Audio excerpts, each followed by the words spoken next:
Ini menurut pernyataan Pak Haryadi, kalau Pak Haji Irfan dalam waktu 3 bulan tidak diadab oleh Allah, pernyataan Pak Haryadi, tanda tangan Pak Haryadi bersedia untuk dipotong leher di depan orang ramai. Ini waktu tinggal 2 minggu lagi Pak Haryadi. Gimana kalau seandainya Haji Irfan selamat, tidak diadab oleh Allah Subhanahu wa taala? Saya yakin Pak, dalam minggu-minggu ini Haji Irfan akan diadab oleh Allah Subhanahu wa taala. Kalau seandainya tidak, itu tidak mungkin, saya jawab. Insya Allah dalam minggu-minggu ini Haji Irfan akan diadab oleh Allah Subhanahu wa taala. Maaf Pak Haryadi, kalau seandainya tidak mungkin, coba jawab Pak Haryadi. Kalau seandainya tidak mungkin ini, kalau seandainya Haji Irfan selamat, gimana Pak Haryadi? Kalau toh itu umpamanya Haji Irfan selamat, tapi itu tidak mungkin, saya bersedia dipotong leher saya depan orang ramai sesuai dengan perjanjian saya, karena ada hadis Nabi, la imana liman la ahdalah. Tidak ada iman bagi orang yang tidak menepati janji. Saya akan serahkan leher saya, tapi saya yakin Haji Irfan dalam minggu-minggu ini akan diadab oleh Allah Subhanahu wa taala. 2 minggu lebih sedikit Haji Irfan datang dengan masa. Sudah sampai di rumah, saya terima, silakan Pak Haji Irfan. Nah, setelah duduk, beliau bilang, Pak Haryadi, pertama saya silaturahmi, yang kedua saya mau nagih janji, ini tanda tangan Pak Haryadi. Nah, selama 3 bulan saya alhamdulillah tidak ada suatu apapun yang menimpa saya. Akhirnya bagaimana pada waktu itu? Saya waktu itu membahas ayat wailulikulli humazatil lumazah dengan panjang lebar. Haji Irfan stop Pak Haryadi, saya kesini bukan ingin mendengarkan ceramah Pak Haryadi, saya kesini mau nagih janji motong leher Pak Haryadi. Akhirnya bagaimana pada waktu itu? Pada waktu itu saya masih punya satu pegangan. Pada waktu saya masih satu pegangan, yaitu ucapan Mirza Ghulam Ahmad dalam bukunya Bahtera Nuh yang berbunyi, rohku, kata Mirza Ghulam Ahmad, akan memberikan pertolongan kepada pengikut-pengikutku yang setia di saat-saat yang gawat. Akhirnya setelah Haji Irfan mendesak, nagih janji, silakan potong sekarang juga, tapi yang motong adalah bapak sendiri. Mana pisau bapak? Beliau nggak bawa pisau, saya langsung ke dapur, saya ambil pisau, silakan potong saya sekarang juga.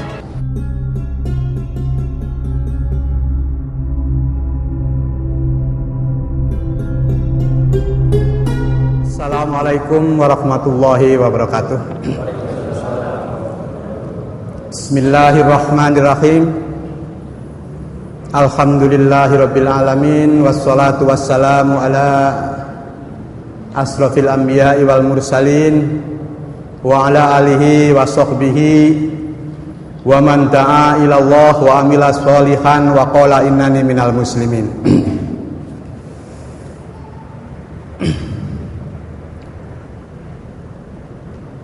Untuk lebih menyingkat waktu, pertama saya ucapkan terima kasih kepada pengurus takmir masjid yang sudi mengundang saya untuk memberikan sesuatu yang berhubungan dengan Ahmadiyah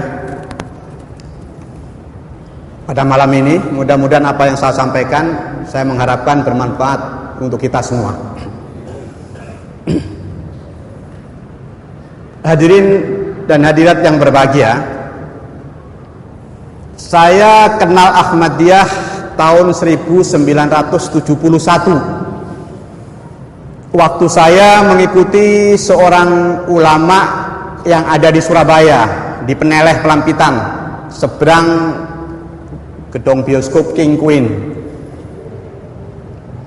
Dan memang sebelumnya itu saya sudah keluar masuk pesantren, ada kira-kira 12 pesantren saya masuki, baik pesantren LDII yang ada di Bulungan Kediri, pesantren NU yang ada di Tebuireng dan Cukir. Kemudian saya pernah juga ikut pendidikan ulama tarjih Muhammadiyah di Yogyakarta yang dikepalai oleh Bapak Kiai Haji Umar Afandi.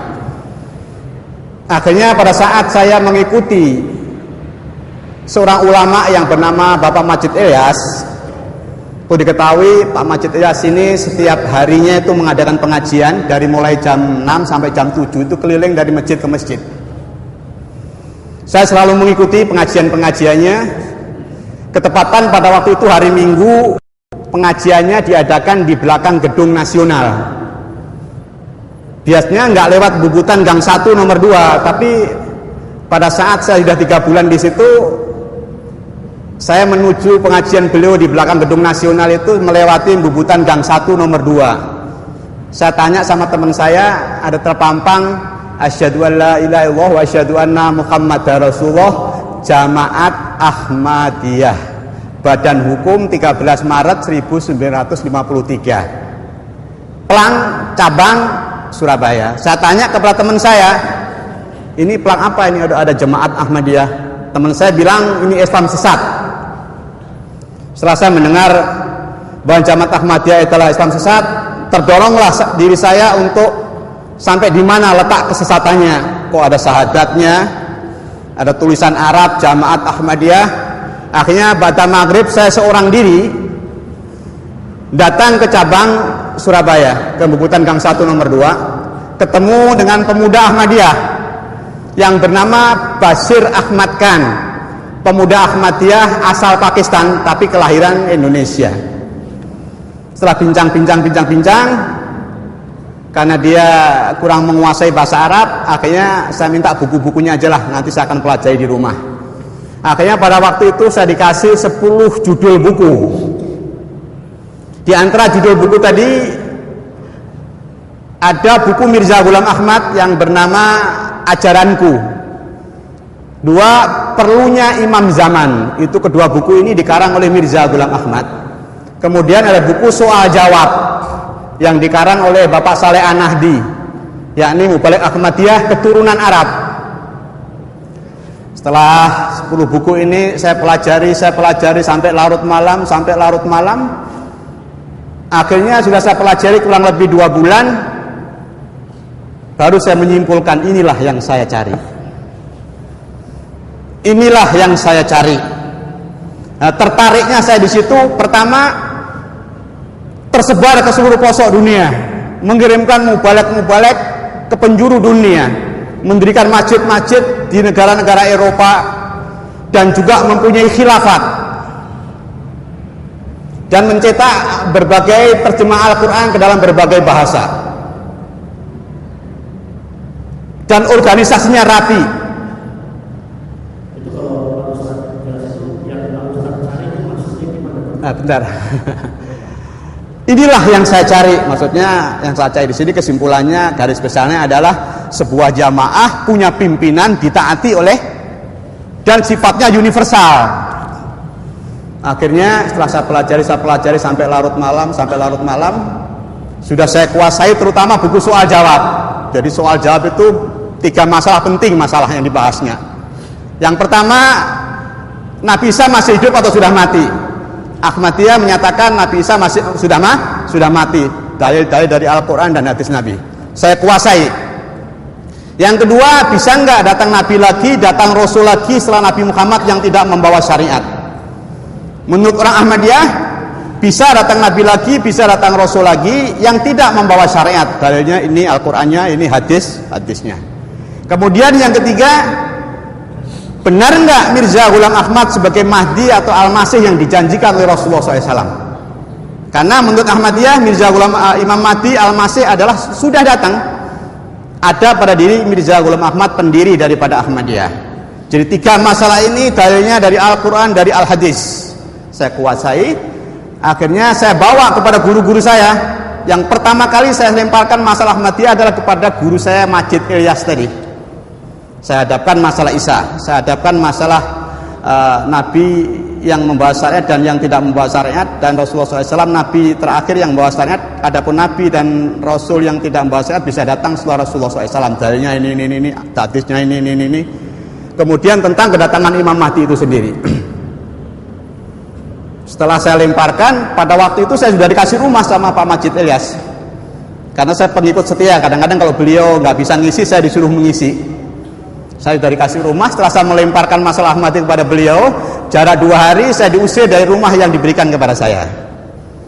Tapi akhirnya saya pindah ke satu tempat. Setelah itu saya pulang kampung. Keluarga saya ini keluarga besar Muhammadiyah di kampung saya, Kemendung, Pari, Kediri itu. Akhirnya pada waktu di Kemendung inilah saya bawa masalah Ahmadiyah ini kepada guru-guru saya, baik kepada LDII, kepada ulama-ulama atau tokoh-tokoh Muhammadiyah, kepada tokoh-tokoh Persis, dan juga kepada tokoh-tokoh NU. Pada saat saya mondar-mandir, saya kalau mendatangi ulama-ulama itu selalu disertai dengan pemuda IPM, pemuda Muhammadiyah Ranting Kemendung.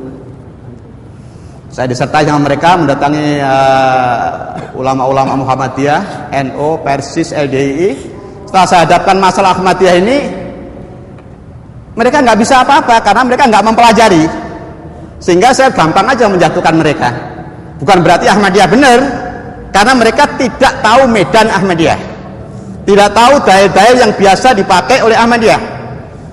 Akhirnya menang baik dengan LDI ataupun dengan NU, dengan saya merasa menang pada waktu itu. Tapi kebanyakan mereka, terutama ini maaf ya, kebanyakan mereka, terutama Pak Kasimo dan Pak Kasimo terutama yang ada di Pare itu, kalau memang Ahmadiyah ini benar, kenapa Pak Hamka sama Pak Nasir nggak masuk Ahmadiyah?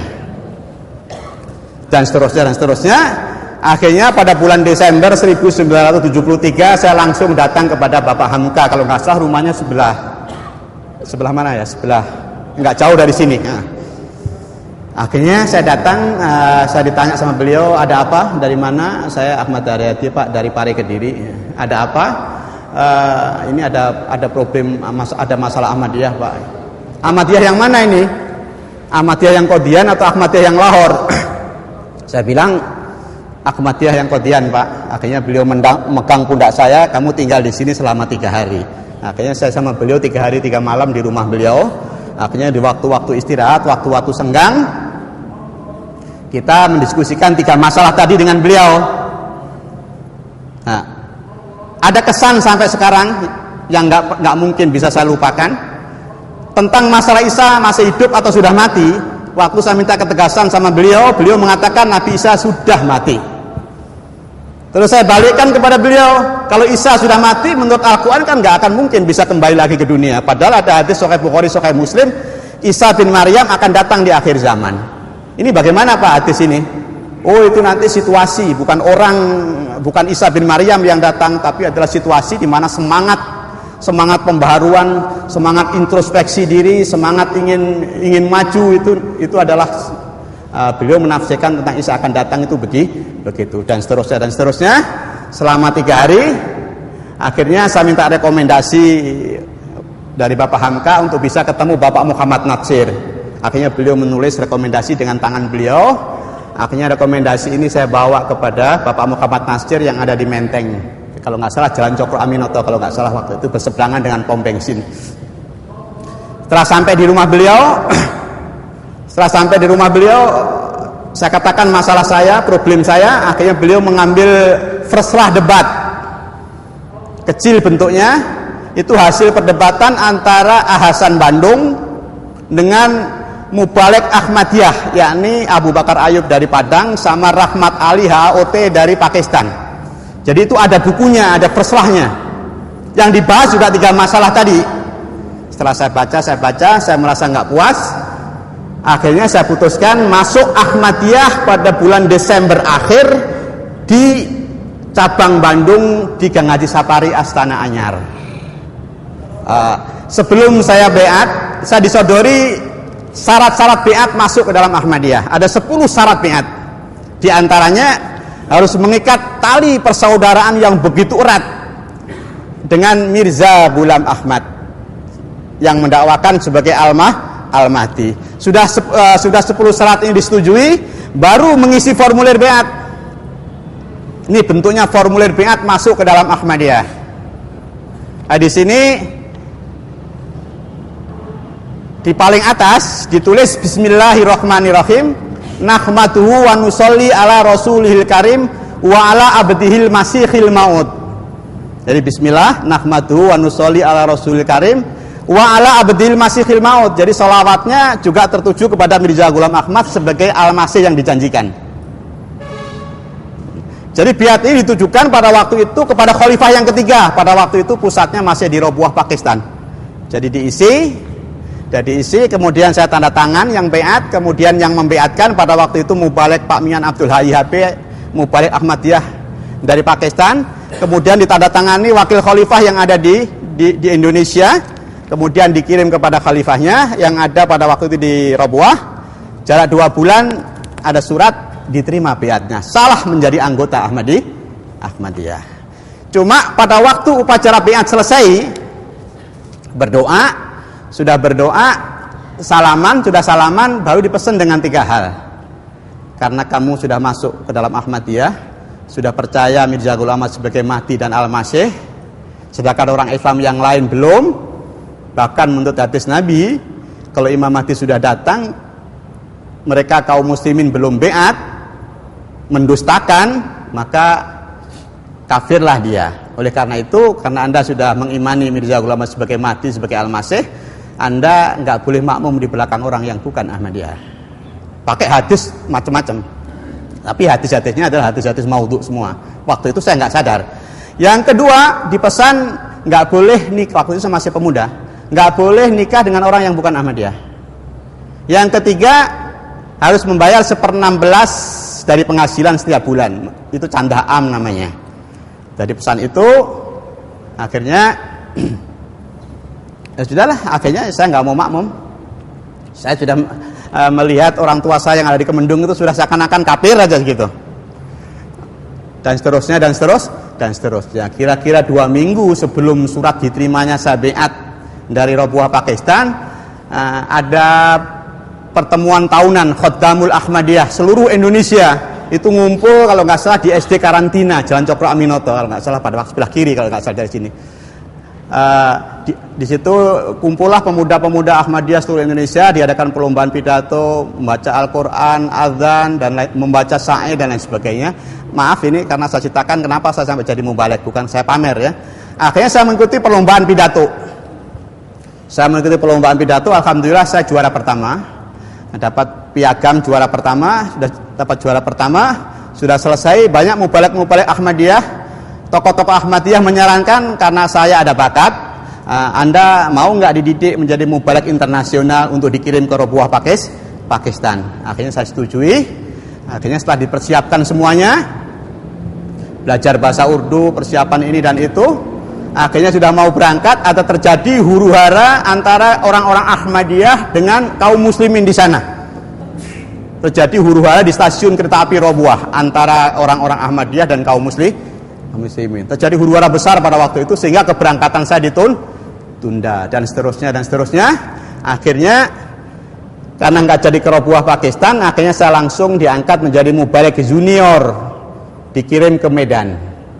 Kurang lebih 2 tahun, pindahkan ke Jakarta, kurang lebih 3 tahun lebih sedikit. Di tempat Jakarta inilah saya pernah ditunjuk untuk mengkoreksi tafsir Ahmadiyah dari Arabnya ke Indonesianya, dan alhamdulillah ada pernyataan terima kasih setelah itu saya laksanakan.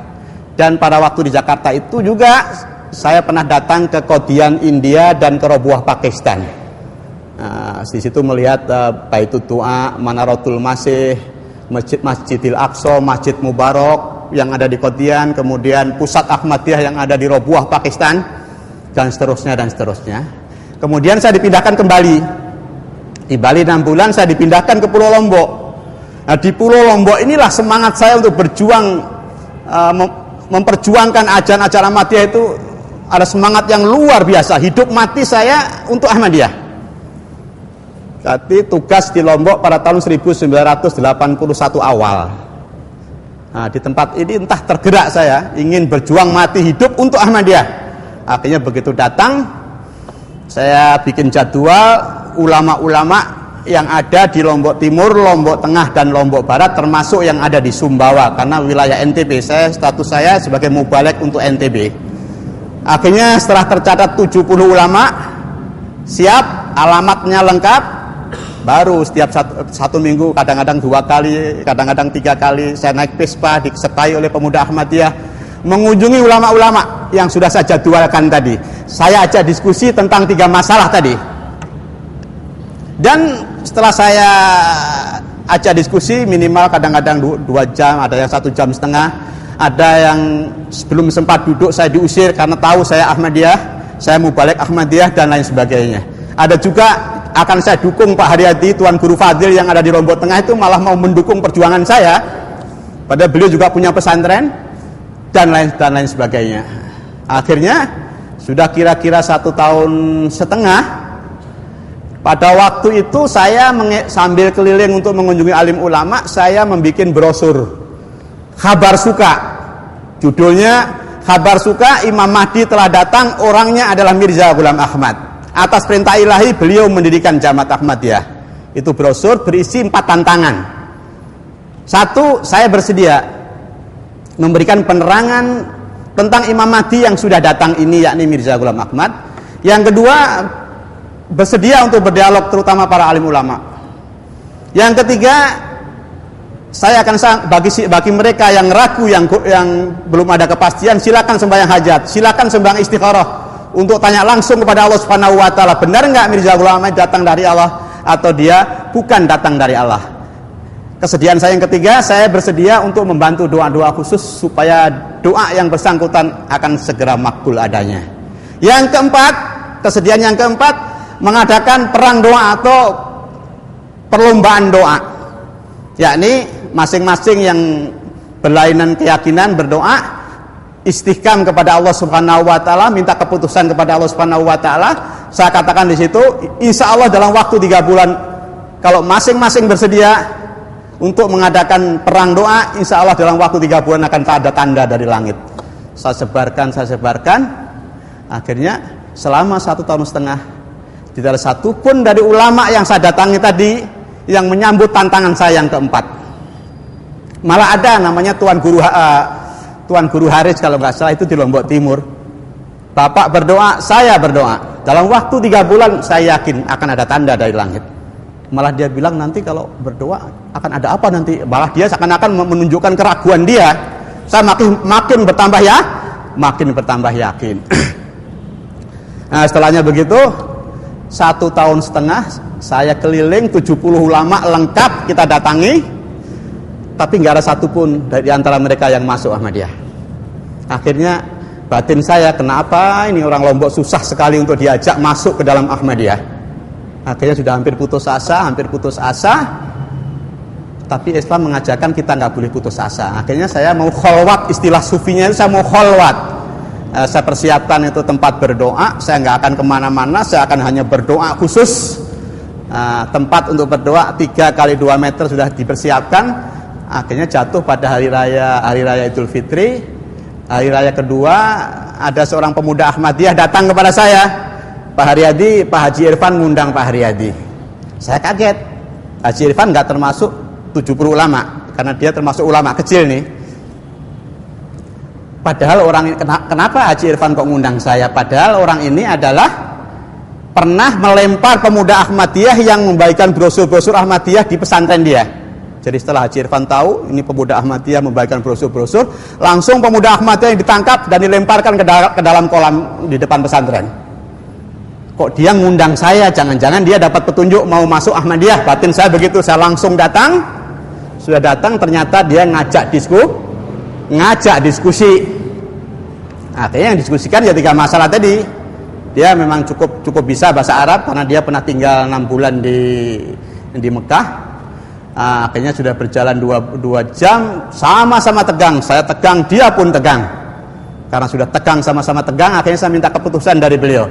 Sekarang gini aja Pak, keyakinan Bapak kepada Mirza Ghulam Ahmad gimana? Coba tegaskan. Dia bilang Mirza Ghulam Ahmad Imam Mahdi murtad, Imam Mahdi dajjal, Imam Mahdi kafir. Benar Bapak punya keyakinan seperti itu? Dia bilang saya yakin dengan sempurna, Mirza dajjal, Mirza kafir, Mirza murtad. Tolong tegaskan dengan pernyataan sumpah Bapak dengan nama Allah. Oh, saya nggak perlu bersumpah Pak Haryadi, karena saya sudah yakin dengan bulat Mirza Ghulam Ahmad adalah Imam Mahdi murtad, kafir dan dajjal. Mestinya kalau Bapak benar-benar punya keyakinan mutlak Mirza murtad, Mirza kafir, Mirza dajjal, justru dikuatkan dengan pernyataan sumpah. Dia tetap tidak mau. Kalau saya Bapak, saya apa yang saya katakan sesuai dengan hati saya. Apa yang keluar di mulut, apa yang keluar dari hati. Saya punya keyakinan Mirza Ghulam Ahmad adalah Imam Mahdi yang benar-benar datang dari Allah Subhanahu wa taala. Kalau seandainya keyakinan saya ini salah, saya bersedia Pak Haji Irfan diadab oleh Allah dengan jalan yang mengerikan sehingga orang ramai dapat tahu. Demi Allah. Karena saya benar-benar punya keyakinan.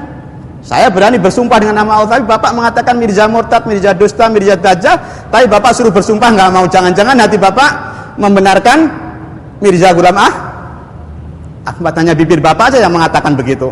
Akhirnya dia didesak sama murid-muridnya. Akhirnya dia mau bersumpah. Iyalah saya mau bersumpah seperti sumpahnya Pak Haryadi. Kalau yang tadi itu sumpah saya. Sekarang saya minta Bapak Haji Irfan sumpah sendiri. Akhirnya saya Haji Irfan dengan nama Allah saya bersumpah bahwasanya Mirza Ghulam Ahmad adalah imam mati dusta, palsu dan murtad.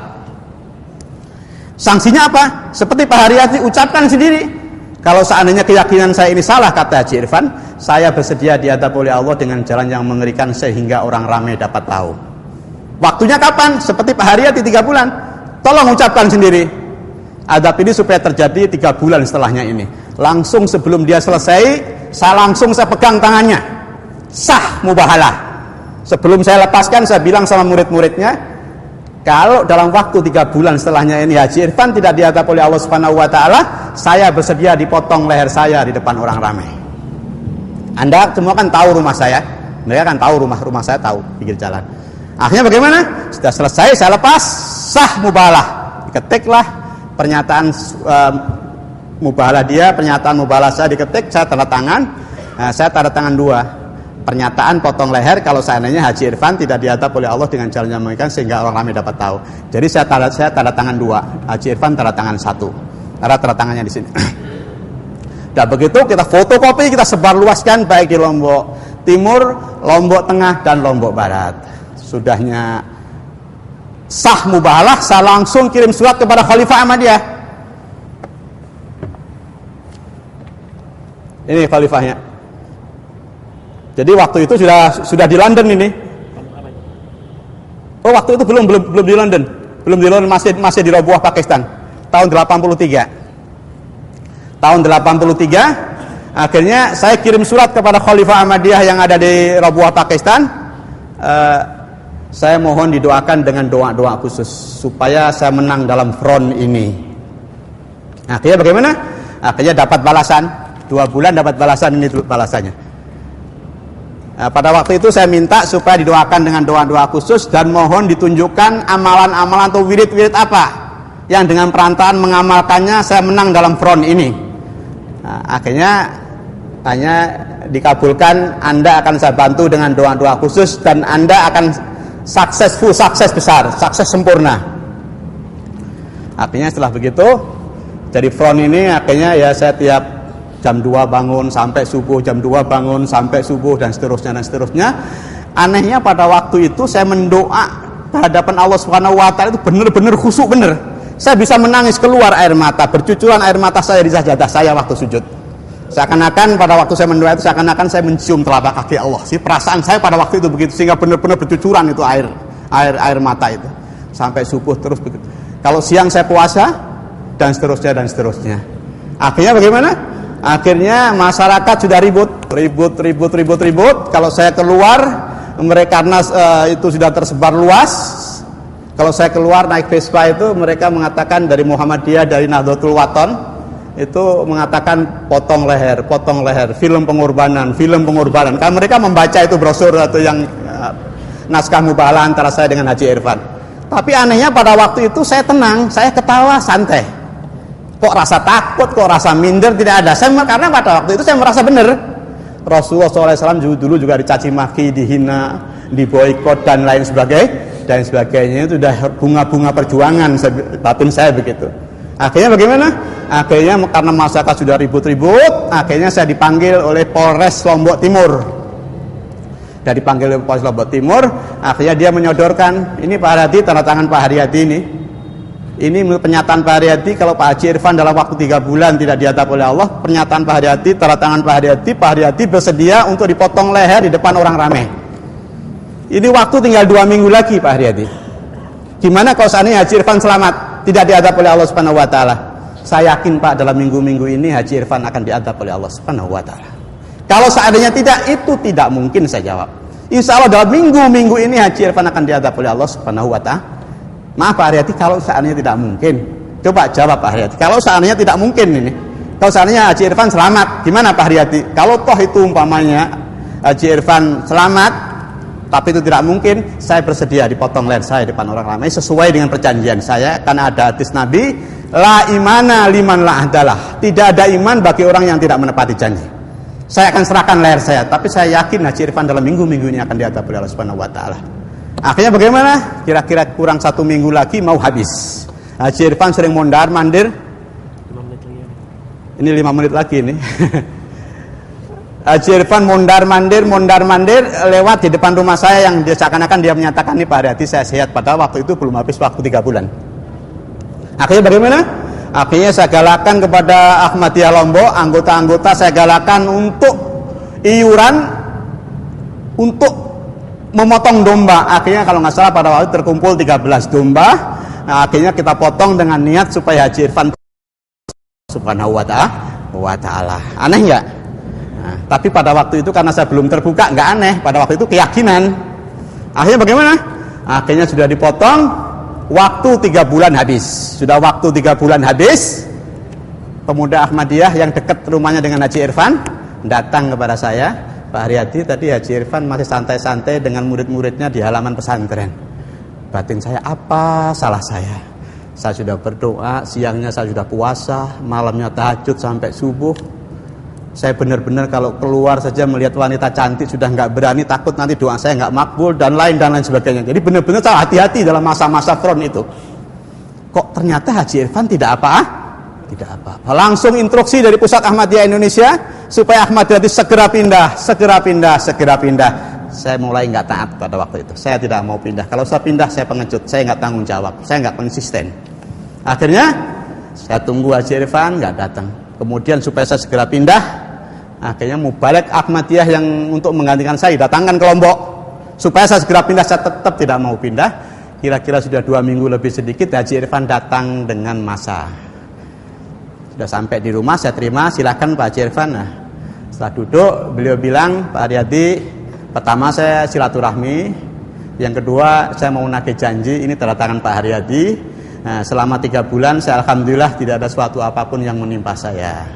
Akhirnya bagaimana pada waktu itu? Saya waktu itu membahas ayat wailul likulli humazatil lumazah dengan panjang lebar. Haji Irfan stop, Pak Haryadi, saya kesini bukan ingin mendengarkan ceramah Pak Haryadi, saya kesini mau nagih janji motong leher Pak Haryadi. Akhirnya bagaimana pada waktu itu? Pada waktu itu saya masih punya satu pegangan. Pada waktu saya masih pegangan, yaitu ucapan Mirza Ghulam Ahmad dalam bukunya Bahtera Nuh yang berbunyi, rohku, kata Mirza Ghulam Ahmad, akan memberikan pertolongan kepada pengikut-pengikutku yang setia di saat-saat yang gawat.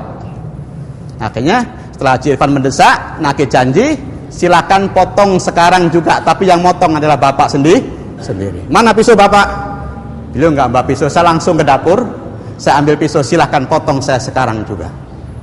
Nah, akhirnya bagaimana? Akhirnya Haji Irfan tengok kanan tengok kiri, karena pada waktu setelah saya dipanggil oleh polisi, Haji Irfan pun dipanggil dan bilang polisi sama Haji Irfan, kalau sewaktu-waktu Pak Haryadi hilang atau terpotong lehernya, Pak Haryadi saya tahan.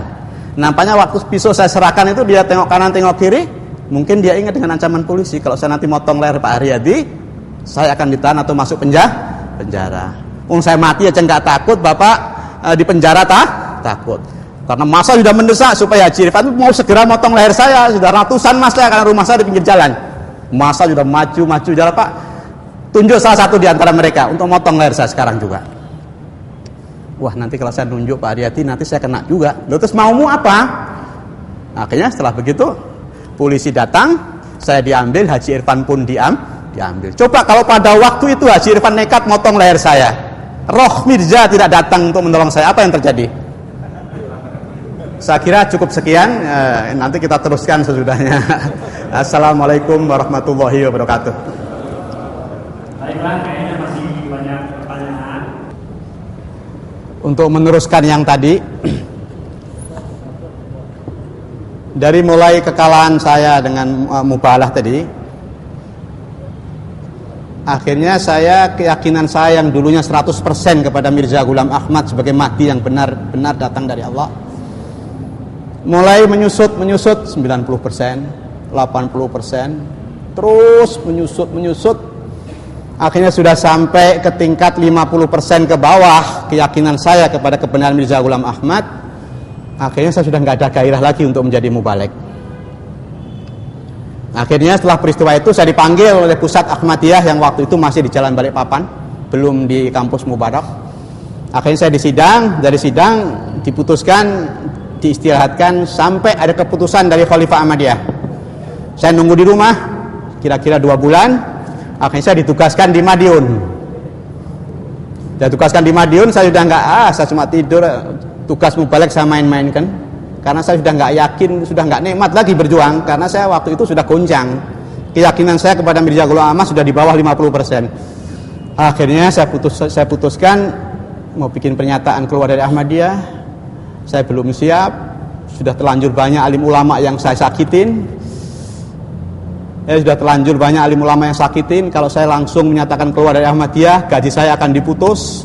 Anak saya pada waktu itu sudah 4, jadi pertimbangan-pertimbangan manusiawi ini muncul. Akhirnya pas bertepatan dengan kemerdekaan Brunei. Akhirnya saya berangkat ke Brunei. Waktu mau berangkat saya izin dulu ke pusat Ahmadiyah. Akhirnya saya nggak diizinkan, tapi saya sudah mulai nggak taat, saya sudah nggak yakin lagi. Nah, sudah di bawah 40% pada waktu itu. Akhirnya saya berangkat ke Brunei. Pulang balik sambil ya istilahnya bawa barang-barang dari Senen, kita bawa songket-songket itu, yang songket-songket Palembang kita bawa 10 kali lipat kita bisa untung.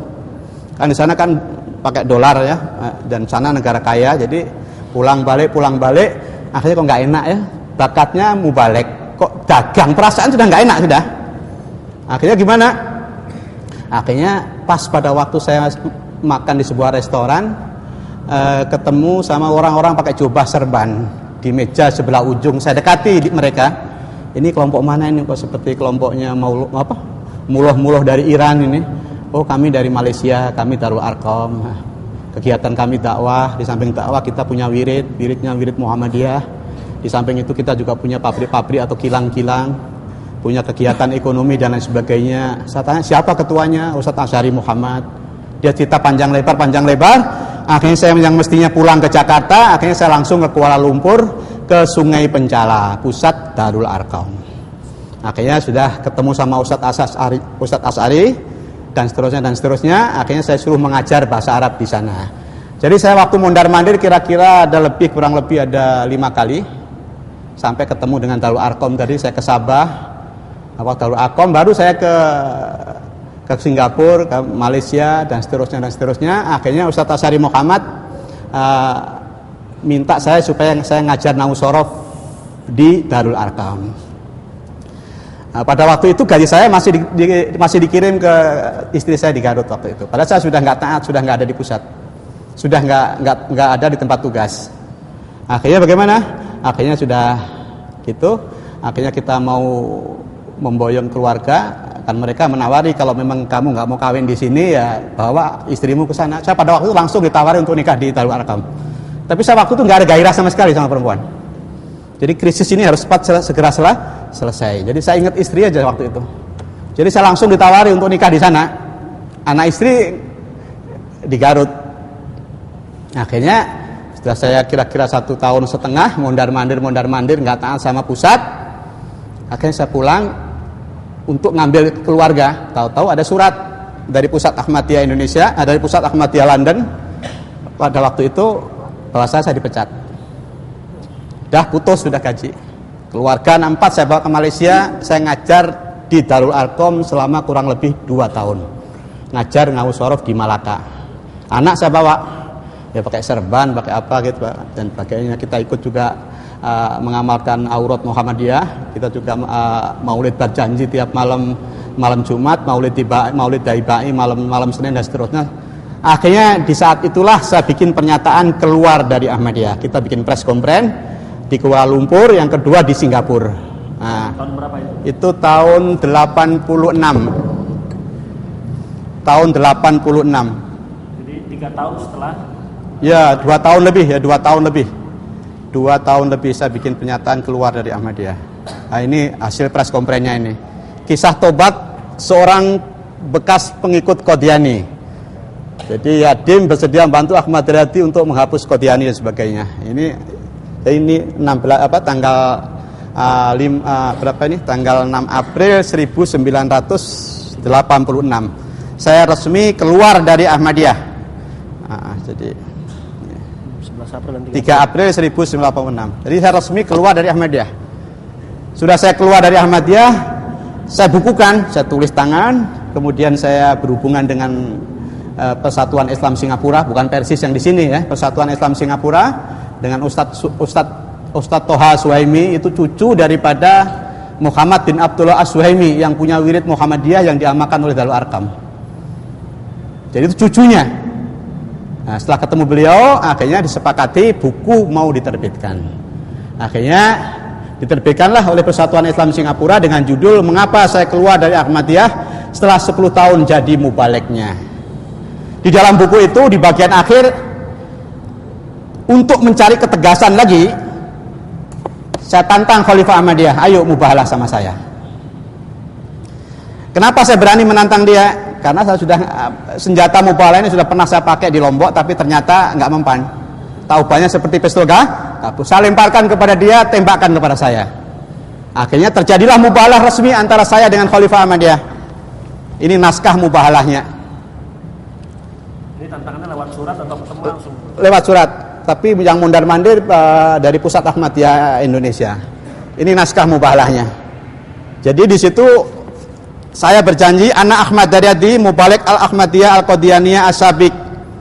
Saya Ahmad Daryati mubalik Ahmadiyah, mantan mubalik Ahmadiyah selama 10 tahun.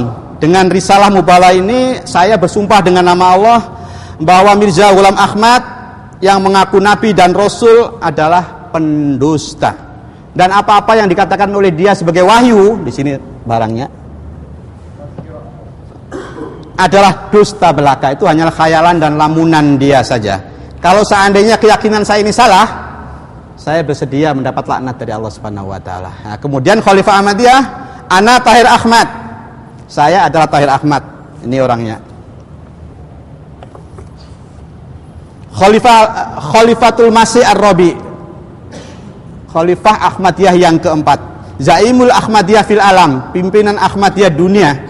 Melalui risalah mubalah ini saya bersumpah dengan nama Allah bahwa Mirza Ghulam Ahmad yang mendakwakan Nabi dan Rasul itu benar adanya. Dan apa-apa yang dikatakan wahyu yang berasal dari Allah benar adanya. Oleh karena itu, kata Khalifah Ahmadiyah, saya bersumpah dengan nama Allah, kalau Ahmad Daryati dalam jangka waktu kurang dari 1 tahun tidak diazab oleh Allah dengan jalan yang hina, saya beserta seluruh pengikut saya yang ada di dunia akan keluar daripada Ahmadiyah. Dan akhirnya saya akan menggabung kepada Islam yang benar. Resmi disetujui. Ini surat dari Londonnya, diterjemahkan ke dalam bahasa Indonesia, kemudian dikomentari oleh Pusat Ahmadiyah Indonesia yang ditandatangani oleh Wakil Khalifah dan pengurus besar Ahmadiyah. Resmi mubahalah. Mereka minta supaya mubahalah disiarkan melalui surat kabar. Ya kita turutin. Akhirnya peristiwa mubahalah itu dimuat dalam harian terbit dengan judul Jika Perang Doa dengan Ahmad Daryati tak berhasil, pimpinan tertinggi Jamaah Ahmadiyah dan 15 juta pengikutnya siap bubarkan diri. Akhirnya bagaimana? Setelah 1 tahun ternyata saya nggak apa-apa. Padahal perjanjiannya Khalifah beserta pengikutnya kalau saya selamat akan keluar dari Ahmadiyah dan membubarkan diri dan akhirnya bergabung kepada Islam yang benar. Akhirnya bagaimana? Setelah saya selamat, saya langsung tulis, 2 hari setelah itu saya langsung tulis surat nagih janji kepada Khalifah Ahmadiyah dan juga kepada cabang-cabang Ahmadiyah di seluruh Indonesia. Jadi pada waktu resmi mubahalah, saya langsung kirim surat ke 100 cabang Ahmadiyah yang ada di Indonesia. Resmi mubahalah. Perjanjiannya ini, jadi mengikuti mereka. Tapi setelah saya tagih janji, mereka ingkar janji. Tapi di Pusat Ahmadiyah Indonesia waktu itu sudah pindah ke Parung. Tahun berapa itu, Ustaz? Tahun 89. Kan 16 Oktober resmi mubahalah, berakhirnya 16 Oktober 89. Jadi sudah menjelang tahun 1990. Jadi waktu itu sudah pindah pusat dari Jalan Balikpapan ke Parung. Nah, di sana itu yang menerjemahkan surat-surat Khalifah meninggal dunia sebelum habis waktu 1 tahun. Dan ternyata Ahmad Daryati setelah 1 tahun selamat, sehat. Akhirnya bagaimana? Di Pusat Ahmadiyah itu sendiri pro kontra. Bahkan sebagian mengatakan kalau gitu Ahmad Daryati menang, Khalifah kita kalah. Buktinya Ahmad Daryati masih sehat gitu. Akhirnya ada di antara tokoh-tokohnya yang kirim surat kepada khalifahnya yang ada di London. Akhirnya bagaimana? Setelah Khalifah tahu bahwasanya ada di antara tokoh-tokoh Ahmadiyah yang mengatakan Ahmad Riyadi menang, khalifahnya kalah, akhirnya khalifahnya langsung mencak-mencak. Emosi besar, langsung dia nulis dengan tangannya sendiri dalam bahasa Urdu 15 halaman. Dikirimkan ke pusat Ahmadiyah Indonesia. Isinya apa? Maaf, saya minum dulu. Bismillah. Ini bukan kualat. Ini biasa. Akhirnya bagaimana? Setelah dia ada tokoh-tokoh Ahmadiyah yang mengatakan khalifah kalah, Ahmad Riyadi menang, mencak-mencak dia. Akhirnya dia langsung bikin tulisan, nulis 15 halaman dengan tulisan tangan sendiri, bayangin. Dikirimkan ke pusat Ahmadiyah Indonesia supaya segera diterjemahkan secepatnya, cetak. Isinya begini. Kalau saya dibilang saya di sini maksudnya Khalifah Ahmadiyah ya. Ini asalnya 15 halaman diterjemahkan menjadi 9 halaman dalam bahasa Indonesia. Saya mengirimkan surat yang terdiri dari 15 halaman, aslinya bahasa Urdu, kepada Tuan, maksudnya wakil khalifah yang ada di Indonesia, berkenaan dengan mubalah Ahmad Riyadi. Tanpa ditangguhkan lagi, segera terjemahkan surat ini ke dalam bahasa Indonesia melalui mubalek-mubalek kita yang menguasai bahasa Urdu. Siapkan secepatnya dalam beberapa hari. Cetak, lalu secepatnya disampaikan kepada setiap orang Ahmadi Indonesia. Bagi orang Ahmadi yang tidak pandai baca, maka harus diperdengarkan di telinga mereka. Tugas ini harus segera dilaksanakan tanpa ditangguhkan sedikit pun. Dan jika hal ini telah dilaksanakan, maka segera kirim laporan kepada khalifah. Isinya apa? Khalifah Ahmadiyah sesudahnya kalah. Pada data-data resmi dari dia ada, dari pusat Ahmadiyah Indonesia ada, mubalah resmi. Setelah kalah, dia ingkar janji, pura-pura mengutuk Ahmadiyah Indonesia. Sampai-sampai di sini dikatakan, siapa saja orang Ahmadiyah yang mengatakan Ahmad Riyadi menang, khalifah kalah, berapapun istighfar dipanjatkan tidak akan diampuni oleh Allah Subhanahu wa taala. Kepengurusan Anda wahai pengurus Ahmadiyah Indonesia tidak pecus dari tingkat atas sampai tingkat bawah. Jadi seakan-akan dia akal-akalan ini untuk cuci tangan, untuk menyelamatkan, untuk menghilangkan malu, untuk menghilangkan noda yang ada pada muka dia karena kalah mubalah dengan Ahmad Riyadi. Ini suratnya. Ini ada sebagian orang Ahmadiyah yang membocorkan ini kepada saya. Adanya di mana? Ada di pusat Ahmadiyah Parung. Jadi mereka sudah goncang walaupun mereka tidak mau keluar karena sudah terlanjur bikin rumah di sana, sudah terlanjur jadi pengurus dan lain sebagainya. Akhirnya bagaimana? Benar-benar diperdengarkan di tiap telinga orang-orang Ahmadiyah. Penting nggak berarti ini? Penting. Belum pernah terjadi Khalifah Ahmadiyah mengutuk Ahmadiyah secara nasional kecuali setelah peristiwa mubalah dengan saya. Dan seterusnya. Akhirnya buku mubalah saya cetak. Mubalah dari A sampai Z resmi kita bagikan kepada cabang-cabang, termasuk kita kirimkan kepada Khalifah Ahmadiyah. Akhirnya setelahnya itu bukan mereka sadar, tapi justru Khalifah Ahmadiyah malah instruksi. Ini instruksinya. Ini pusat Ahmadiyah Indonesia meneruskan instruksi Khalifah kepada cabang-cabang Indonesia. Isinya apa? Ini cap Ahmadiyah ini. Pusat Ahmadiyah Indonesia mengirim ke cabang-cabang. Isinya apa? Khalifah Ahmadiyah memerintahkan supaya Ahmadiyah Indonesia mengadakan doa khusus bersama. Tiap ba'da Jumat dipimpin oleh seorang imam. Kalau perlu motong domba tiap cabang. Siangnya puasa sunat, malamnya tahajud. Dengan niat supaya Ahmad Riyadi segera diadab oleh Allah Subhanahu wa taala. Resmi. Kata Khalifah Ahmadiyah, Ahmad Riyadi nggak bisa lari daripada cengkeraman azab Allah. Resmi. Seperti main-main, tapi iya, benar, hitam di atas putih. Dilaksanakan nggak kira-kira oleh orang Ahmadiyah? Dilaksanakan nggak kira-kira oleh orang Ahmadiyah? Menyuruh berdoa bersama, motong domba, tahajud, siangnya puasa sunat, dengan niat supaya Ahmad Riyadi segera diadab oleh Allah Subhanahu wa taala. Dijalankan nggak? Dijalankan, karena orang Ahmadiyah ini punya keyakinan instruksi khalifah, instruksi Tuhan. manusia tersuci di dunia, doanya makbul, punya hubungan khusus dengan Allah Subhanahu wa Ta'ala. Mestinya dengan keyakinan ini setelah kalah mubalah, mestinya mereka kan mikir kan, kayak saya mikir kan, jadi ragu-ragu, goncang, akhirnya keluh. Tapi enggak, justru malah mengamalkan instruksi khalifah, doa bersama, motong domba, 150 domba dipotong. Di cabang Garut motong 2 karena saya berdomisili di sana, supaya saya segera mati hina. Akhirnya dijalankan, 27 Februari 1990, berakhirnya 27 Februari 1991. Dijalankan tiap pada Jumat, mengadakan doa khusus bersama. Tapi setelah 1 tahun ternyata saya nggak apa-apa, sehat walafiat.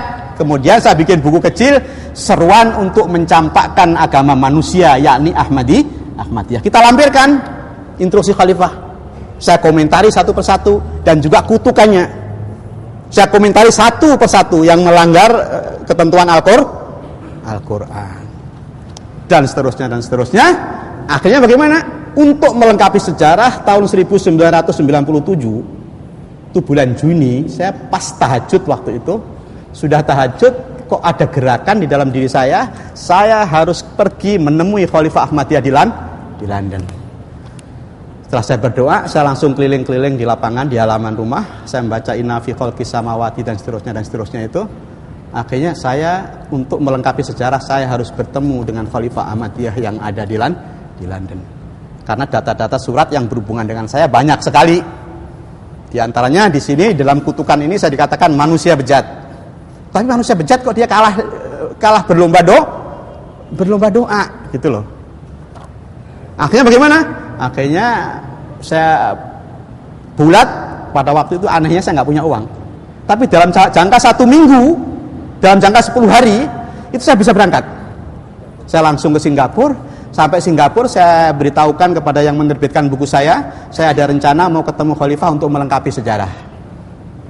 Akhirnya langsung saya dapat tiket dari Singapura Jeddah London, London Jeddah Singapura. Langsung saya berangkat dari Jeddah sampai Jeddah, saya langsung ke Masjidil Haram, saya mendoa di Multazam, ya Allah, saya punya niat ingin ketemu Khalifah Ahmadiyah. Ini data-datanya, mau saya sampaikan kepada dia. Kalau kepergian saya ini bermanfaat untuk umat, lancarkan ya Allah. Kalau enggak, jangan ya Allah. Saya mendoa di Multazam antara Hajar Aswad sama pintu Ka'bah. Akhirnya setelah saya mendoa, paginya saya langsung ke pusat Rabitul Alam Islami yang di samping pusat Rabitul Alam Islami yang ada di Mekah, itu berdampingan dengan Hotel Continental. Saya langsung ketemu sama Aminul Am, Sekjen Rabitul Alam Islami. Nah, kemudian kita diserahkan kepada musaidnya, langsung saya utarakan semuanya. Langsung pada waktu itu segalanya ditekel sama Rabitul Alam Islami. Yang London langsung dihubungi, saya langsung dikasih hotel di Mekahnya, kemudian dikasih uang dan lain sebagainya. Sampai berangkat, sampai pulang saya nggak keluar uang sepeser pun. Berarti kan lancar nih. Nah, berarti ada manfaatnya. Akhirnya bagaimana? Akhirnya datanglah di London kira-kira tanggal 29 Juli 1997. Akhirnya tanggal 6-nya saya datang ke pusat Ahmadiyah London. Saya langsung ketemu sama Amir London. Namanya ada Mujib Rashid namanya, Amir London. Akhirnya kita mengadakan perjanjian bisa ketemu Khalifah tanggal 13 Agustus. Sudah kita siapin semuanya, dokumen-dokumen sudah kita siapin semuanya. Rencananya kalau saya bisa jumpa langsung, ini kutukan Anda kepada Ahmadiyah Indonesia, ini surat Anda yang berhubungan dengan mubalah resmi, ini surat Anda yang menginstruksikan kepada Ahmadiyah Indonesia supaya mengadakan doa khusus bersama, dan lain sebagainya. Ini data-data dari pusat Ahmadiyah Indonesia, dari cabang-cabang, sudah saya siapin semua. Akhirnya tanggal 13 saya datang, saya nunggu sampai 2 jam, dia nggak mau keluar. Saya nunggu 2 jam di ruang tamu, dia nggak mau keluar. Bilangnya dia sibuk.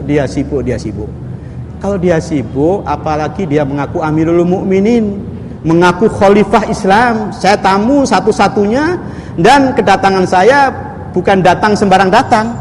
Nggak membicarakan surat-surat dia yang berhubungan dengan saya. Kalau memang dia Khalifah Islam, kenapa dia nggak mau keluar? Tolong dong 5 menit, 10 menit. Yang penting beliau mau keluar. tetap ajudannya mengatakan sibuk dan lain sebagainya. Akhirnya saya pulang dengan tangan hampa. Anehnya pada waktu kedatangan saya di London, itu kok ketepatan, itu khotmun nubuwah yang dari Multan. Jadi khotmun nubuwah ini suatu badan kayak apa ya di Indonesia. Jadi itu tujuannya untuk menyelamatkan Nabi Muhammad ini sebagai khataman nabiin. Jadi yang dilawan adalah Ahmadi. Kok pas ketepatan ada acara keliling Inggris dari masjid ke masjid ceramah menghantam Ahmadiyah, sehingga pada waktu itu saya bisa ikut mereka. Sampai saya menyatakan di masjid Jami Birmingham itu ada kira-kira 15.000 kaum muslimin dan orang Ahmadiyah datang. Pada waktu itu saya katakan saya tanggal 13 datang tapi khalifah Anda tidak mau menerima saya dan seterusnya. Akhirnya bagaimana? Akhirnya waktu itu 17 Agustus saya sudah rindu sama keluarga, saya nggak akan pulang sebelum ketemu sama Khalifah Ahmadiyah. Akhirnya bagaimana? Akhirnya kita pikir. Udahlah kalau gitu saya akan ikut sembahyang Isya di sana. Akhirnya saya diantar oleh seorang sopir. Menjelang sholat Isya, adzan berkomandang. Saya langsung ke security-nya, bagian satpam yang jaga pintu masuk. Khalifah ada. Nah, akhirnya saya masuk. Saya duduk di bagian belakang Masjid Al-Fadhl London yang ada Muslim Television Ahmadiyah, pusatnya di sana. Saya duduk di bagian belakang. Ternyata di barisan soft depan ada seorang mubalik Ahmadiyah Indonesia yang sedang bertugas di sana. Dia kenal saya. Dia melihat ke belakang, itu ada Ahmad Daryadi di belakang. Langsung dia bisik-bisik sama jamaah yang di sebelahnya. Akhirnya semuanya melihat saya ke belakang semua. Maksud saya begitu selesai sholat Isya, dia khalifah jadi imam, begitu dia berdiri langsung saya cegat. Assalamualaikum, ini Ahmad Daryadi, ini surat Anda yang berhubungan dengan saya. Mari kita bicarakan. Rencana saya demikian. Nampaknya Khalifah Ahmadiyah sudah mendapat berita kalau ada Ahmad Daryadi di dalam. Akhirnya setengah jam itu nunggu jamaah. Akhirnya salah seorang berdiri menjadi imam. Khalifah tidak mau keluar. Akhirnya gimana? Sudah selesai sembahyang Isya. Akhirnya saya langsung mendekati mubalik Ahmadiyah yang dari Indonesia yang sedang tugas di London tadi. Saya nggak mau pulang sebelum ketemu sama Khalifah Anda. Dia mau lari aja ini, namanya Komarudin, asli dari Lombok. Masih ada sekarang, masih ada, dia sedang di Indonesia. Ada di Indonesia sebagai saksi. Dia mau lari aja, saya mau sibuk. Saya ini kan orang Indonesia, Anda orang Indonesia. Saya ini jauh-jauh mau ketemu Khalifah Anda, ini surat-suratnya yang mau saya bicarakan. Akhirnya bagaimana? Akhirnya ada gerombol-gerombol di sebelah sana, saya dekati, ternyata dia ini ada mubalik Ahmadiyah yang pernah tugas di Eropa, yang pernah tugas di Afrika, namanya Ghulam Khadim. Akhirnya saya katakan begini, bisa bahasa Arab ya. Akhirnya saya katakan saya ingin ketemu sama Khalifah Anda. Saya langsung dihormati sama dia karena dia belum tahu masalah.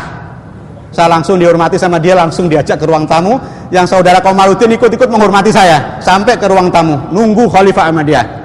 Selama menunggu saya buka semua itu dokumen-dokumen di hadapan Ghulam Khadim mubalik Ahmadiyah yang pernah tugas di Afrika. Akhirnya gimana? Saya nunggu 2 jam, Khalifah tidak keluar. Sudah 2 jam setengah dibilang Khalifah sedang keliling Eropa. Tuh. Tadi kan saya masuk. Security Mas Satpam bilang ada. Kalau emang nggak ada, kenapa nggak dari tadi Anda bilang nggak ada? Saya sudah nunggu 2 jam setengah. Akhirnya sudah saya merasa ditipu, merasa sudah dia nggak berani ketemu saya.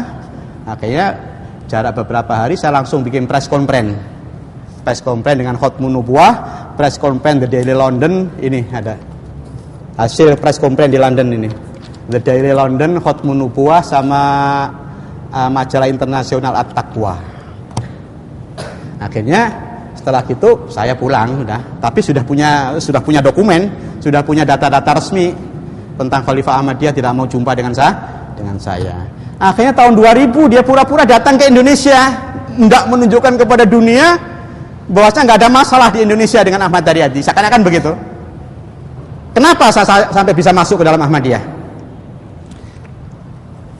Kalau seandainya pada waktu saya selama 2 tahun mundar-mandir ke alim ulama, ada yang bilang kepada saya, Pak Haryadi, itu definisi Ahmadiyah, Nabi Rasul dibagi 2 itu enggak benar. Benernya begini Pak Haryadi. Jadi orang Ahmadiyah ini, untuk supaya kaum muslimin bisa menerima Mirza Ghulam Ahmad sebagai Nabi Rasul, mereka bikin definisi. Rasul dibagi 2, yang membawa syariat dan yang tidak membawa syariat. Kami orang Ahmadiyah juga punya keyakinan Nabi Muhammad Nabi terakhir yang membawa syariat. Setelah Nabi Muhammad gak ada Nabi lagi, Rasul lagi yang membawa agama baru, yang membawa syariat baru. Adapun Nabi Rasul yang tidak membawa syariat bisa datang setelah Rasulullah SAW seperti Mirza Ghulam Ahmad. Definisi Rasul dibagi dua ini dia pakai ayat. A'udzubillahi minasyaitonirrajim. Inna anzalnat taurata fiha hudan wa nurun yahkumu biha an-nabiyuna. Kami telah menurunkan Taurat, di dalam Taurat ada hudan dan ada nur. Yahkumu biha, menghukum dengan Taurat siapa? An-nabiyuna, jamak taksir. Jamak mudzakkar salim. Jadi nabi-nabi Bani Israel menurut ayat ini kalau menghukumi umatnya pakai Taurat. Berarti Rasul ada dua macam, gitu loh. Sehingga mereka nabi-nabi Rasul-Rasul setelah Musa sampai kepada Isa tak ada satupun yang membawa syariat. Padahal dia Nabi Rasul. Kalau menghukumi umatnya pakai syariat tahu ini ayatnya. Padahal yang sebenarnya memang ayat ini tidak salah. Yahkumu biha an-nabiyuna. Disebutkan surat dan ayatnya. Lupa saya. Kalau saya ngapal kalimatnya bisa, tapi kalau ngapal suratnya harus pakai kamus ya. Surat sama nomor. Nanti bisa sesudahnya itu kita sebutkan. Jadi memang benar nabi-nabi Bani Israel setelah Nabi Musa sampai kepada Nabi Isa itu di dalam hal-hal yang prinsip menghukum pakai syariat tahu. Bukan berarti nabi-nabi Bani Israel tidak membawa syariat. Nabi Isa sendiri yang sering digembor-gemborkan oleh Ahmadiyah tidak membawa syariat. Nabi Isa juga membawa syariat. Syariat yang berhubungan dengan situasi dan kondisi pada waktu itu. Rasul-rasul diberi syariat sesuai dengan situasi dan kondisi. Tapi syariat yang prinsip tetap berinduk kepada Taurat. Jadi di sini padahal Quran mengatakan a'udzubillahi minasyaitonirrajim wa liuhilla lakum ba'dalladzi hurrima 'alaikum, itu ucapan Nabi Isa. Berarti Nabi Isa membawa syariat. Nabi Daud, Nabi Sulaiman jelas membawa syariat. Nabi Harun sendiri yang sezaman dengan Musa itu membawa syariat. Hal-hal yang berhubungan dengan upacara peribadatan, ritual-ritual, Nabi Harun mendapatkan syariat dari Allah Subhanahu wa taala. Ini cara-caranya. Sehingga beliau dikenal dengan Imam Harun karena dalam hal ritual-ritual Nabi Harun sebagai diserahkan kepada Nabi Harun. Jadi kalau seandainya pada waktu saya mondar-mandir sebelum masuk Ahmadiyah ada ulama, nggak benar Pak Haryati. Jelaskan seperti tadi. Kemudian dibuktikan lagi, nih ternyata Mirza Ghulam Ahmad membawa syariat. Nggak boleh makmum di belakang orang yang bukan Ahmadiyah atau bukan syariat. Mengatakan di dalam bukunya Ahmadiyah, umpamanya ini ulama yang saya datangi, dia karena sudah tahu situasi Medan Ahmadiyah, ini Mirza Ghulam Ahmad mengatakan wa wajaba alaina syukruhum bil qalbi wal lisan. Wajib atas kita orang-orang Ahmadiyah bersyukur kepada kolonial Inggris baik dengan hati dan lisan. Wajib bersyukur, berterima kasih kepada kolonial Inggris. Apa ini bukan syariat? Syariat. Di dalam tazkirah umpamanya, sehingga saya melakukan mubalah di Lombok itu kan karena syariat.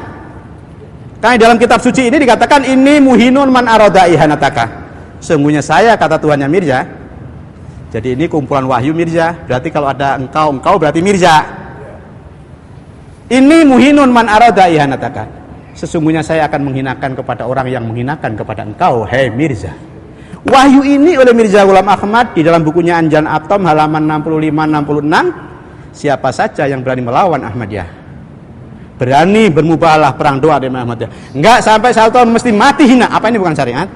Kalau seandainya ada ulama yang mengatakan, yang menasihati saya seperti itu umpamanya, saya enggak masuk Ahmadiyah. Ditambah lagi umpamanya dia si ulama ini mempelajari tazkirah umpamanya. Ini Pak Haryati, ucapan-ucapan Mirza Ghulam Ahmad. Ini ada katanya, anta imamun mubarakun laknatullah ala ladzi kafar. Hei Mirza, kata Tuhannya Mirza, engkau adalah imam yang diberkati, laknat Allah akan jatuh kepada orang yang kufur kepada Mirza. Apalagi ini imamnya adalah imam zaman. Jadi menurut orang Ahmadiyah, Mirza Ghulam Ahmad adalah imam yang diberkati. Yang enggak biat sama Mirza Ghulam Ahmad, kafirlah dia. Membawakan hadis malam ya'rif imamah zamani faqad mata mitatan jariyah. Soal biat, matinya mati jariyah, seperti dalam hadis Muslim, mamata walaisa fi unuki bayatun faqad mata mitatan jahiliyah. Mamata bi ghairi imamin faqad mata mitatan jahiliyah. Menetapkan mati jahiliyah, pada itu sebenarnya hadis-hadis yang tidak bisa dipertanggungjawabkan. Nah, kemudian lagi Pak Haryadi, di sini Mirza Ghulam Ahmad mengatakan, kata tuannya Mirza, anta minni,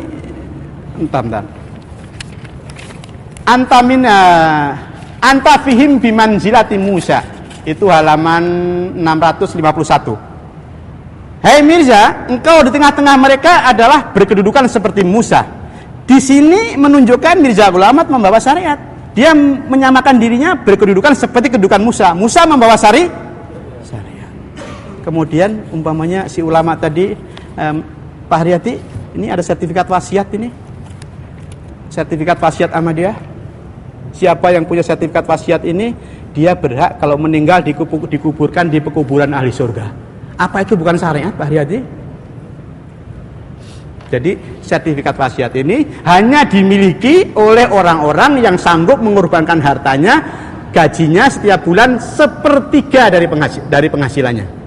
Kalau meninggal di akte notaris kan 1/3 hartanya milik Ahmadiyah. Kalau sudah mau mengorbankan itu baru mendapatkan sertifikat wasiat. Kalau meninggal, sertifikat wasiat ini ada nomor sertifikat wasiat. Ini sertifikat yang saya punya. Kalau saya meninggal sebelum keluar dari Ahmadiyah, saya kalau meninggal, karena pada waktu itu pekuburan ahli surga belum ada di Indonesia, saya punya batu nisan di Robuah, Pakistan. Walaupun jenazah saya di sini, karena tidak mungkin jenazah saya harus dikirimkan ke sana. Saya cukup batu nisan dengan nama Ahmad Haryadi, nomor sertifikat wasiat sekian, meninggal tahun sekian. Oleh Wahyu Mirza dijamin masuk surga. Apa ini bukan syariat, Pak Haryadi? Gitu. Saya nggak masuk Ahmadiyah. Oh iya. Saya nggak masuk Ahmadiyah. Tapi dekade terakhir ini Khalifah Ahmadiyah yang keempat mengizinkan untuk bikin kuburan ahli surga, BHC Makbaroh. Satu ada di Parung, di belakang rumah makan Pok kita, kilometer 24. Desa Pondok Udik, Kecamatan Kemang, Kabupaten Boh. Ini fotonya. Ini pekuburan ahli surga. Jadi seragam semua, batu nisannya seragam. Meninggal tahun berapa, nomor sertifikat wasiat dia beatnya karena keturunan atau beatnya bukan karena keturunan, disantumkan tanggal beat dan tahun beat. Dan dia menerima sertifikat wasiat ini tahun berapa. Di Indonesia yang saya tahu sudah ada 2 pekuburan ahli surga. Yang pertama di Parung, yang kedua di Manis Selor Kuningan. Kalau seandainya ada ulama yang menasihati saya seperti itu, nggak masuk Ahmadiyah saya. Apalagi ada yang mengatakan begini umumnya, itu benar, khalifah ada. Setelah Mirza Ghulam Ahmad meninggal 1908 kan ada khalifah yang pertama, kedua, ketiga, keempat yang mubalah dengan saya meninggal tahun 2003, sekarang khalifah yang kelima. Kan punya khalifah. Iya, itu khalifah nggak punya gigi itu. Kalau menurut Al-Quran, syarat sahnya khalifah kalau seandainya ada yang menasihati saya. Menurut Al-Quran surat Nur ayat 55, syarat sahnya khalifah dalam Islam ada 3. A'udzubillahi minasyaitonirrajim. Wa'adallahu alladziina amanu minkum wa 'amilus sholihat la yastakhlifannahum fil ardi kama stakhlafal ladziina min qablihim. 1, berkuasa di bumi. Berkuasa di bumi syarat sahnya khalifah. Yang kedua, la yastakhlifannahum fil ardi kama stakhlafal ladziina min qablihim wa la yumakkinanna lahum dinahumul ladzir tadallahum. Agama akan menjadi kokoh, disegani, dihormati agama Islam. Karena nilai-nilai Islami dipraktekkan dalam kehidupan sehari-hari. Jadi benar-benar agama dihormati, disegani walaupun oleh agama lain. Syarat sahnya khalifah yang kedua. Syarat sahnya khalifah yang ketiga, Pak Haryadi, wala yubaddilannahum min ba'di khaufihim amna. Jadi kalau ada krisis di luar negeri atau krisis antara umat dengan umat, antara bangsa dengan bangsa, khilafat dalam Islam bisa menyelesaikan, bisa mendamaikan. Kalau ada yang bangkang, faqatilul lati tabghi. Yang bangkang perangi. Nah, untuk mempraktekkan ini kalau nggak punya senjata gimana? Sekarang kita tidak mendamaikan kelompok-kelompok baik di Irak, di Afghanistan, di Pakistan, di akhir-akhir ini di mana? Di Yaman, kemudian di Somalia. Khilafat yang benar bisa mendamaikan mereka, bisa mengatasi mereka. Yang bangkang sikat. Itu syarat sahnya khalifah, Pak Haryati. Kalau seandainya ada yang bilang begitu, saya nggak masuk sama dia. Ini hati saya mengatakan demikian. Jadi kesalahan siapa? Kesalahan alim ulama, nggak tahu medan. Bukan berarti mereka bodoh, bukan. Karena mereka nggak mempelajari. Sebenarnya kalau mempelajari gampang aja menghantam Ahmadiyah. Saya kira cukup sekian. Assalamualaikum warahmatullahi wabarakatuh.